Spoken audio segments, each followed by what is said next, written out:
மான் ஒண்ணு இதுக்கு வயித்துக்குள்ள குட்டி வேடன் துரத்துறான் பாக்குறான். அது பாட்டுக்கு இப்படி சிக்ஸாக்கா ஓடிக்கிட்டே இருக்கு. அந்த மான் போய் ஒரு ஒத்த மரத்துக்கு கீழே நின்னுடுச்சு.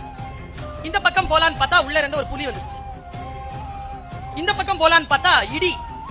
இலங்கைகளுக்கு இடி பிடிக்காது. முன்னால வேடன் முன்னால காட்டுக்குள்ள போனானா காடு பத்தி எரியுது.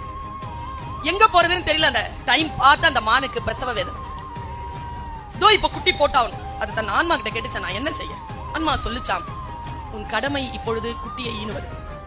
அந்த கடமையை மட்டும் செய், மத்ததெல்லாம் பாத்துக்கலாம்.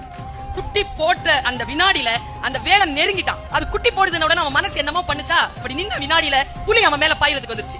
புலி வேடனை துரத்திட்டு போயிருச்சு. இந்த பக்கம் இடி இடிச்சதுல மழை பெஞ்சது. மழை பெஞ்சதுல காட்டு தீ அணைஞ்சது. இது நேரா குட்டியோட காட்டுக்குள்ள போயிடுச்சு. இயற்கை என்ன சொல்கிறது?